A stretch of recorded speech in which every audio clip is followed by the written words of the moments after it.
Hello everybody and welcome to Whiskey Business. This video might look a little similar to my bagel recipe because I have my yogurt and my flour out. We're going to take that same principle of using just two ingredients, and this time we are going to make pizza. So again, you only need 1 cup of flour and 1 cup of yogurt, or welcome if you've never seen this before. You can use those 2 ingredients to make pretty much whatever you want. Pizza, biscuits, bagels. You could probably do calzones. You could do breadsticks, do whatever you want. So you just need 1 cup of yogurt. I'm doing the non-fat Greek yogurt. I've heard that if you use regular yogurt, it gets a little too thin. So try to use a Greek yogurt. I'm doing the non-fat because I want it to be lower, healthier. And then just 1 cup of self-rising flour. For the pizza dough, I'm also going to add some ingredients like a little bit of garlic powder, maybe some basil or something in that dough to give me a more pizza dough flavor. But that's all you need is a cup and a cup. I tend to do either a little less on the yogurt or a little more on the flour because otherwise it can still be a little too sticky. But you're just going to blend a cup and a cup until you get those ingredients to a nice texture where if you're doing it in the bowl, it's going to pull away from the sides of the bowl and form a ball. So let's get to kneading. And then I'm also, for whiskey, we've got our Lone Rider Sherry Cask Finish. It is very delicious. We like our Sherry Cask Finishes. Nice and sweet, a little smoky. Very delicious. So let's get to mixing. So this is exactly what you're going to want it to look like. You want it to be a ball where everything is pulled away from the sides and it's formed together. If you've got, it's not forming into a ball, if everything is kind of pushed out towards the sides, add a little more flour. If it's forming, but you've got a lot of flour still in the bowl or underneath, add a little bit more yogurt. You can even drizzle in a little bit of olive oil. But the point is you want to get a ball just like that. It should also plop out onto your cutting board, table, whatever you're using, fairly easily. It shouldn't stick to the bowl.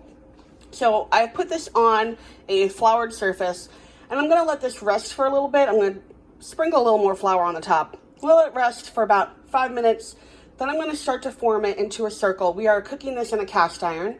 So I'm going to form it the size of a cast iron, and then I'm going to let it rest again. The longer you let this rest, because this is going to be a stickier dough than you're normally using with normal pizza dough.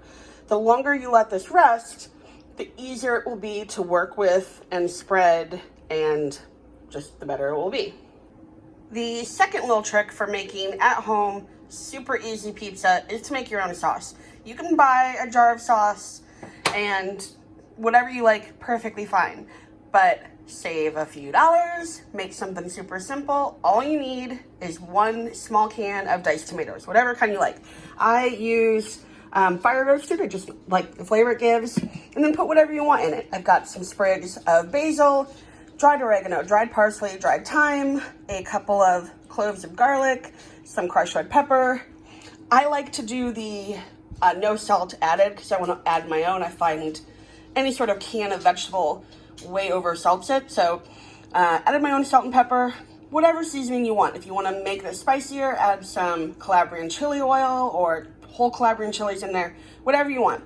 Blend this for just literally 2 to 3 seconds. You just want to pulse it till it gets mixed together, and it is the perfect amount of sauce. That usually makes about 2 pizzas for us. Super simple, super cheap and easy. I find that if you buy a jar of pizza sauce or, even a pasta sauce for a pizza, you don't need all of it and it goes to waste. This was $1.50, maybe that, and I had everything else. And like I said, I'm making these in the cast iron. 1 cast iron pizza feeds my husband and I. Sometimes we have leftovers. They make 2 very large slices, and this sauce will make 2 pizzas. Once I have my pizza dough fairly formed to the size of my cast iron, I'm going to get my cast iron going with a little bit of oil. I've got that at medium high heat, mostly medium. You don't want it to burn too much. We're gonna start this in the cast iron on the stove, and then we're gonna put it in the oven. I try to dust off as much flour as I can on my board, because I find what the best way to do this is to just flip this over onto my cast iron, and sometimes you'll get some residual flour all over the place, and you wanna try and not be as messy as you possibly can. Second, if it still sticks a little bit and you can't push your dough out to the sides, dip your spatula in a little bit of warm water, dip, press, and that will help get that dough all around the edges of the cast iron. Once my cast iron is nice and hot, I want to put a light dusting of cornmeal onto my cast iron. This is going to make the dough easier to lift up off of, and also give it a nice, just crunchy crust at the bottom. So I've got my dough in. I didn't really need to move it around a lot, but I'm just going to push that dough up against the edges just a tiny little bit. Get a nice seal. I'm going to let this sit for about maybe a minute. And then I'm gonna put my sauce, my cheese, and all my toppings on. Once my oven gets to 425, then we're gonna put it in the oven and bake for about 20 minutes. Since this isn't gonna cook in the oven for too long, I would avoid any meats that you need to cook all the way through during the process. So stick with like your already pre-cooked meat, pepperoni, cooked sausage, cook some bacon up. Tonight we are going a little vegetarian, so I've got some zucchini that I dried out, got all the salt and water out of them, put a little fennel and a little chili powder and paprika to kind of give that pepperoni taste.